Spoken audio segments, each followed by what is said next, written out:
الشيطان الرجيم بسم الله الرحمن الرحيم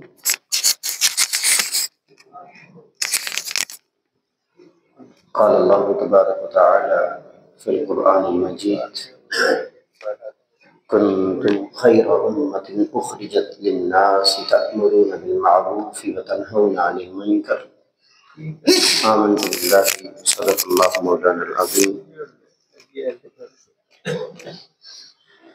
آج کے ہمارے درس کا عنوان ہے تبلیغ دین و استقامت۔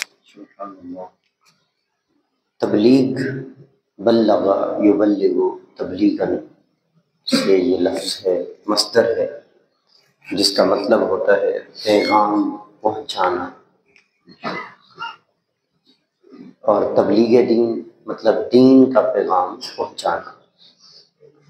دروس دین یا دروس قرآن یا درس حدیث، انسان جہاں جو کچھ سیکھتا ہے تو حکم یہ ہے کہ اسے دوسرے لوگوں تک پہنچانے کی کوشش کرے۔ اور رسول اللہ صلی اللہ علیہ وآلہ وسلم کی زندگی کا جو مقصد ہے وہ بھی یہی ہے، يعلمهم الکتاب والحکمہ، لوگوں کو کتاب اور حکمت کی تعلیم دینا۔ یہ بعثت کا مقصد بیان کیا گیا کہ رسول صلی اللہ علیہ وسلم کو رسول بنا کر جو بھیجا گیا، مقصد کیا ہے؟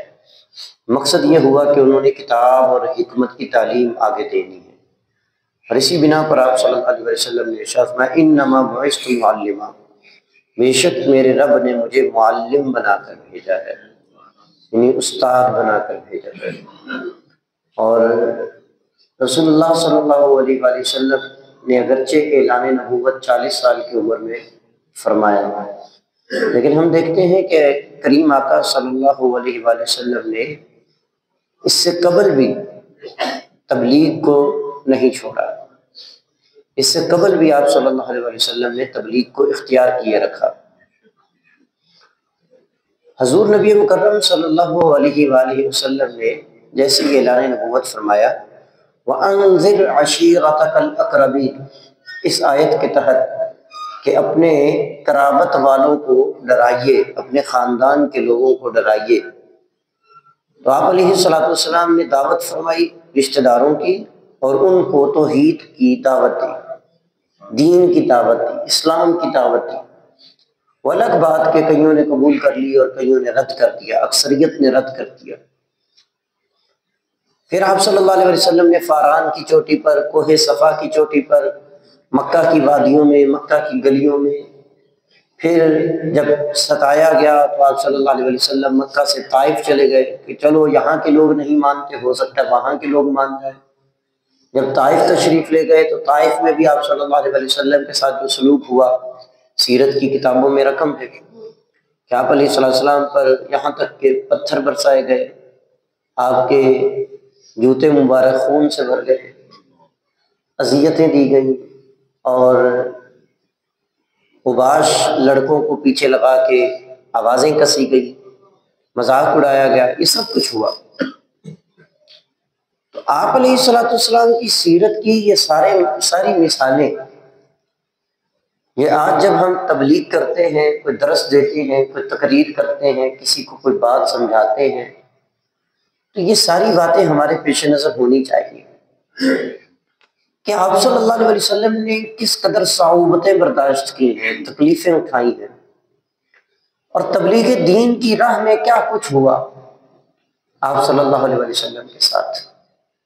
لیکن کیا حضور صلی اللہ علیہ وسلم اس سے رک گئے؟ کیا آپ نے تبلیغ کرنا چھوڑ دی؟ ایسا نہیں ہوا۔ تو یہی استقامت ہے۔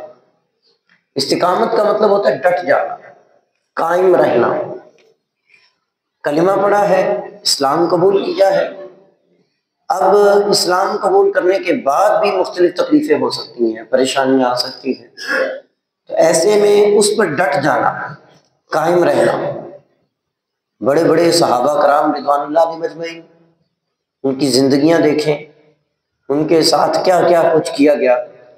حضرت صہیب رومی رضی اللہ تعالیٰ عنہ، حضرت بلال حبشی رضی اللہ تعالیٰ عنہ، حضرت خبیب رضی اللہ تعالیٰ عنہ، اور پھر حضرت خباب بن الارت رضی اللہ تعالیٰ عنہ، اور پھر اسلام کی سب سے پہلی شہیدہ خاتون، سب سے پہلے جنہوں نے اسلام کی خاطر جان دی، حضرت سمیہ رضی اللہ تعالیٰ عنہ، کہ جن کو دیوار کے ساتھ باندھ کے تو کیل ٹھوک دیے گئے تھے، سولیاں چڑھائی گئی، تپتی ریت پہ لٹایا گیا، گڑھے کھود کر اس میں ڈال دیا گیا، نیزے مارے گئے، کوڑے مارے گئے۔ یہ ساری چیزیں ہوئی ہیں، کس وجہ سے ہوئی ہیں؟ کہ وہ اسلام قبول کیوں کیا ہے۔ لیکن صحابہ کرام رضوان اللہ علیہ مجمعین نے استقامت کا مظاہرہ کیا، ڈٹے رہے، قائم رہے، یہاں تک کہ حضرت عبداللہ بن حذافہ سامی رضی اللہ تعالیٰ عنہ کا وہ بیان ہے کہ جب وہ 70 لوگوں کی قیادت کر رہے ہیں، صحابہ کرام رضوان اللہ علیہ مجمعین ساتھ ہیں، اور روم کا ایک عیسائی بادشاہ وہ یہ کہتا ہے کہ بھئی عیسائیت کو قبول کر لو اور اسلام کو چھوڑ دو، اور میں آدھی سلطنت دے دوں گا۔ کہا نہیں چاہیے، کہا چلو آدھی سلطنت بھی ملے گی اور میری بیٹی بھی تمہارے نکاح میں آئے گی، اس سے شادی بھی کر لینا، بادشاہ ہوں، بہت کچھ ملے گا۔ کہا نہیں چاہیے، کہا چلو پوری سلطنت دے دیتے ہیں۔ کہا نہیں چاہیے، اسلام نہیں چھوڑیں گے، اسلام پر قائم رہے۔ جب اس نے دیکھا کہ لالچ تو کام نہیں آ رہی، پھر اس نے یہ کام کیا کہ ڈرانا شروع کر دیا، دھمکانا شروع کر دیا کہ ہم مار ڈالیں گے۔ کہا جو ہو سکتا ہے کر لیں، اسلام نہیں چھوڑیں گے۔ اس نے گرم کڑھائی میں تیل گرم کر کے کھولتے ہوئے تیل میں ان 70 میں سے ایک بندے کو ڈال دیا اور وہ بھن گیا۔ حضرت عبداللہ کی آنکھوں میں آنسو آ گئے۔ جب آنسو آئے تو بادشاہ خوش ہو گیا، اس نے کہا لگتا اب کام بن گیا، یہ رو پڑا ہے نا، موم ہو گیا ہے، اب لچک کھائے گا۔ کہا ہاں ابھی بھی موقع ہے، اسلام چھوڑ دو اور عیسائیت قبول کر لو۔ حضرت عبداللہ رضی اللہ تعالیٰ عنہ کے جو اس وقت الفاظ تھے وہ آج کے نوجوان میں استقامت کے جذبے کو پیدا کرتے ہیں۔ حضرت عبداللہ نے کیا جواب دیا؟ انہوں نے کہا تم یہ سمجھ رہے ہو کہ میں ڈر کے رونے لگ گیا ہوں کہ میرا ایک ساتھی مارا گیا اور اب میری باری آنی ہے؟ ایسا ہرگز نہیں ہے۔ میری آنکھوں میں آنسو اس لیے ہیں کہ آج دین اسلام کو میری جان کی ضرورت ہے اور میرے پاس ایک ہی جان ہے۔ کاش میرے جسم پر جتنے بال ہیں اتنی جانیں ہوتی، میں ایک ایک کر کے حضور کے نام پہ قربان کر دیتا۔ یہ ہے استقامت، کہ ڈٹ جانا ہے لیکن کسی لالچ میں نہیں آنا، ڈٹ جانا ہے کسی ڈر میں نہیں آنا، کسی خوف کا شکار نہیں ہونا۔ تو اسلام قبول کرنے کے بعد صحابہ کرام رضوان اللہ علیہ مجمعین کے سامنے مختلف قسم کے چیلنجز تھے، بہت ساری چیزیں تھیں۔ آج کا ہمارے ہاں پیدا ہونے والا بچہ، اس کو تو یہ چیزیں ہیں ہی نہیں۔ ایک مسلم سوسائٹی ہے، کمیونٹی ہے، مسلم گھرانہ ہے، اس میں وہ بچہ پیدا ہو رہا ہے، پیدا ہوتے ساتھ ہی اس نے اذان سن لی، پھر تھوڑا بولنے کے قابل ہوا، سپارہ پڑھنے لگ گیا، مسجد مدرسہ قاری صاحب گھر آ گئے، اور اس کے بعد اسی طرح جوان ہو گیا، اور پھر اسلام کا ٹھیکیدار بھی بن گیا، یہاں تک بھی ہو گیا۔ لیکن کیا وہ تکلیفیں، وہ اذیتیں، وہ رکاوٹیں آئیں جو صحابہ کو آئی تھی؟ بالکل بھی نہیں۔ لیکن اس کے باوجود ہم دیکھتے ہیں کہ ہمارا ایمان کس قدر کمزور ہے، اس کے باوجود ہم عمل میں کتنا پیچھے ہیں۔ تو کیا ضرورت نہیں کہ ہم بھی صحابہ جیسا ایمان رکھیں، صحابہ جیسا عمل رکھیں؟ اور اگر کوئی تنگی، کوئی رکاوٹ، کوئی پریشانی آ جاتی ہے تو ہم صرف یہی محسوس کر لیں کہ ہمارے کریم آقا کو کتنی پریشانیاں اور تنگیاں آئی تھیں، صحابہ کرام رضوان اللہ علیہ مجمعین کو کتنی پریشانیاں اور تنگیاں آئی تھیں، لیکن وہ ڈٹے رہے، وہ قائم رہے۔ لیکن افسوس ہوتا ہے آج کے اس نوجوان پر اور آج کے اس نام نہاد مسلمان پر کہ جب وہ صرف ایک باہر کی سہولت حاصل کرنے کے لیے یا ویزا کے لیے جب وہ اپنے آپ کو فارم میں غیر مسلم شو کر دیتا ہے، جب یہ بات آتی ہے کہ جی یہ غیر مسلموں کے لیے راشن ہے، تو وہ یہ کہہ دیتا ہاں میں بھی ہوں، اور وہ بھی اسی لائن میں لگ جاتا ہے۔ پھر وہ استقامت کہاں گئی؟ پھر افسوس ہوتا ہے اور المیہ بن جاتا ہے کہ بھئی تھوڑی سی پریشانی آئی اور تھوڑی سی مشکل آئی اور یہ بندہ مسجد سے باغی ہو گیا، یہ بندہ دین سے باغی ہو گیا۔ اس بندے نے کہا جی آئندہ تو میں نے جناب مسجد میں جانا نہیں، آئندہ تو میں نے یہ کام کرنا نہیں، آئندہ میں نے یہ چیز نہیں کرنی۔ تو یہ چیز نہیں ہونی چاہیے۔ استقامت اسی چیز کا نام ہے۔ اب جہاں ایک پورا مہینہ درس کے ذریعے، کورسز کے ذریعے، نہ صرف اس مسجد کی میں بات کر رہا ہوں، ہو رہا ہے، کیونکہ ہر جگہ دین کا کام ہو رہا ہے، ہر جگہ دروس ہو رہے ہیں، ہر جگہ اللہ تعالیٰ نے بندے منتخب کیے ہوئے ہیں، اس کی توفیق ہے، وہ جس سے جیسا چاہے کام لے لے۔ تو اب ایسے میں انسان کے لیے یہ پیغام ہے دین کا، اسلام کا، کہ وہ اس پیغام کو آگے پہنچائے جو کچھ حاصل کیا ہے۔ اگر کسی کی عمر 50 سال ہے، 40 سال ہے، 70 سال ہے، بھئی 70 سال میں کچھ نہ کچھ تو دین سیکھا ہے نا، کچھ نہ کچھ تو سیکھا ہے۔ کوئی یہ نہیں کہہ سکتا مجھے تو بالکل ہی نہیں آتا۔ بہت کچھ آتا ہوگا اس چھوٹے بچے کی بنسبت، جس کی 80 سال عمر ہو گئی ہے، اس کو بہت کچھ آتا ہے دین کا۔ ایسا نہیں ہے کہ اسے بالکل بھی نہیں آتا۔ ذمہ داری یہ ہے کہ وہ اپنا پیغام جو کچھ اس نے سیکھا ہے دین اسلام کے حوالے سے وہ دوسروں تک ڈلیور کرے، وہ اپنے گھر کی نگہبانی سنبھالے، وہ اپنے گھر والوں کی اصلاح کرے۔ یہی تبلیغ ہے۔ اور نبی مکرم نور مجسم شفیع معظم صلی اللہ علیہ وسلم نے خطبہ حجۃ الوداع کے موقع پر یہ جملہ ارشاد فرمایا تھا، فرمایا کہ بلغوا عنی ولو آیا، مجھ سے ایک آیت یا تھوڑی بات بھی، اگر ایک جملہ بھی تمہیں پہنچتا ہے نا، اسے دوسروں تک پہنچا دو۔ اور فلیبلغ الشاہد الغائب، فرمایا جو موجود ہے نا یہاں پر خطبہ حجۃ الوداع میں، فرمایا جو آئے ہوئے ہیں وہ ساری باتیں سن لیں، اور ان باتوں کو اپنے تک نہیں رکھنا بلکہ ان تک پہنچانا ہے جو غائب ہیں، جو حاضر نہیں ہو سکے۔ یہی تبلیغ ہے کہ انسان جو ہے وہ یہ نہ کہے کہ بس ٹھیک ہے میں سمجھ گیا، میری اصلاح ہو گئی، میں نمازی بن گیا، میں نے قرآن سیکھ لیا، اب میں تو نیک عمل کر رہا ہوں، لوگ نہیں کر رہے تو میری تو کوئی ذمہ داری نہیں۔ الم کنتم خیر امۃ اخرجت للناس تأمرون بالمعروف وتنہون عن المنکر، تم بہترین امت ہو۔ اور تمہاری بہتری کی علامت کیا ہے، وجہ کیا ہے کہ تم بہترین کیوں ہو گئے؟ فرمایا کیونکہ تأمرون بالمعروف، تم نیکی کا حکم دیتے ہو، وتنہون عن المنکر، تم برائی سے منع کرتے ہو۔ تو اگر کوئی شخص امر بالمعروف، نیکی کا حکم نہ دے، اور نہیں عن المنکر، برائی سے نہ روکے، وہ بہترین کیسے ہو سکتا ہے؟ وہ اس بہترین امت کے گروہ میں کیسے شامل ہو جائے گا؟ اس لیے ذمہ داری بنتی ہے ہر شخص کی، حدیث کے مطابق کلکم راع وکلکم مسئول عن رعیتہ، تم میں سے ہر ایک نگہبان ہے اور ہر ایک سے اس کی نگہبانی کے بارے میں پوچھا جائے گا۔ ایک ادارے کے سربراہ سے پوچھا جائے گا، ایک فیکٹری کے مالک سے پوچھا جائے گا، ایک کارخانے کے سربراہ سے پوچھا جائے گا، گھر کا جو سربراہ ہے، جو بڑا ہے، جو سرپرست ہے، والد ہے، دادا ہے، چچا ہے، تایا ہے، جو اس گھر کا بڑا ہے، اسے پوچھا جائے گا کہ تم نے کیا کردار ادا کیا۔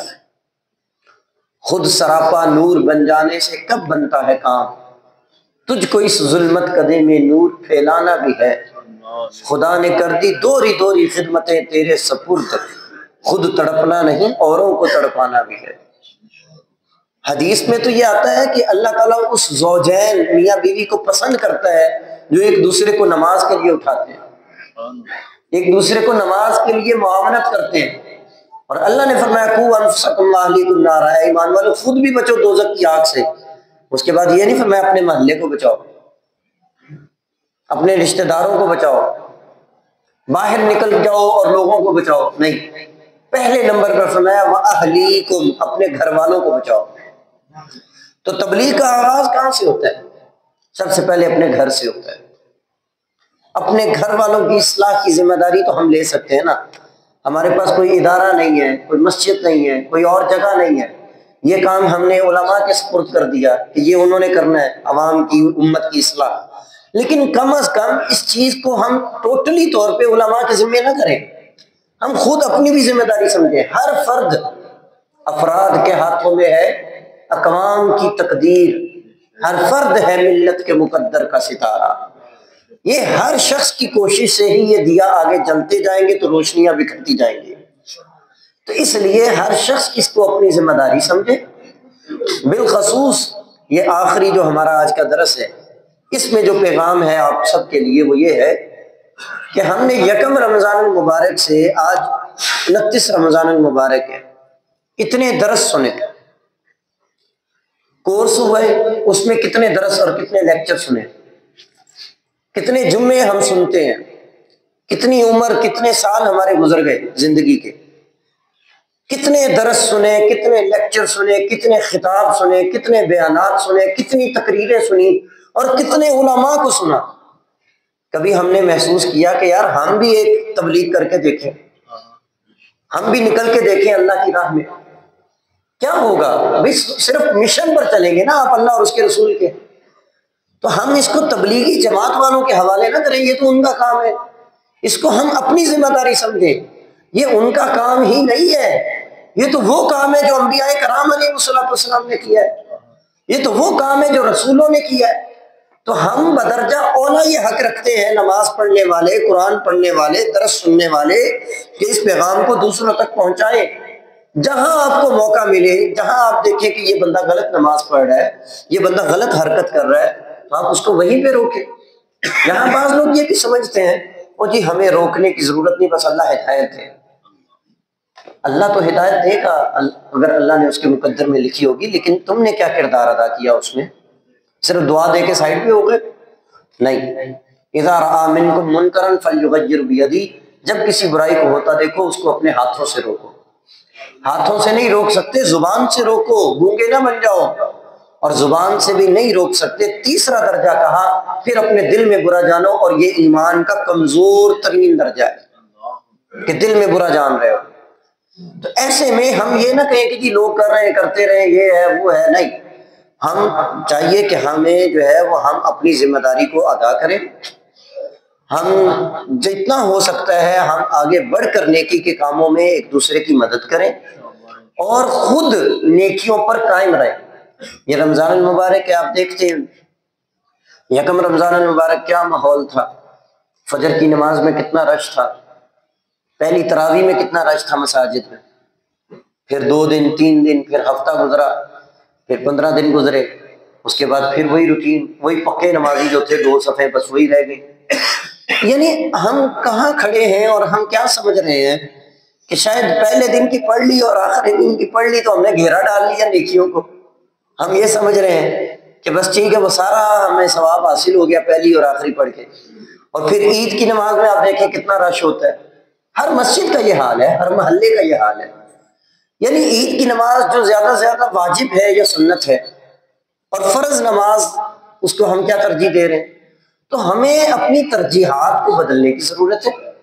اور بالخصوص جو رمضان کے مہینے میں ہم نمازوں کی پابندی کی طرف آ گئے، نیکیوں کی طرف آ گئے، تلاوت کی طرف آ گئے، عبادت کی طرف آ گئے، ذکر اذکار کی طرف آ گئے، تقاضا یہ ہے کہ ہم اس پر استقامت اختیار کریں، قائم رہیں ان نیکیوں پر، ان سے پیچھے نہ ہٹیں، تاکہ اللہ رب العزت جل شانہ ہمیں سرخرونیاں نصیب فرمائے. اللہ فرماتا ہے وہ لوگ جنہوں نے کہا ہمارا رب اللہ ہے پھر اس پر قائم رہے، اللہ فرماتا ہے اللہ ان کے لیے فرشتے نازل کرے گا، جنت میں ان کی مہمان نوازی کرے گا، اور اللہ تعالیٰ ان کے لیے بخشش اور رحم کا وعدہ فرماتا ہے. اللہ پاک سب کو عمل کی توفیق عطا فرمائے.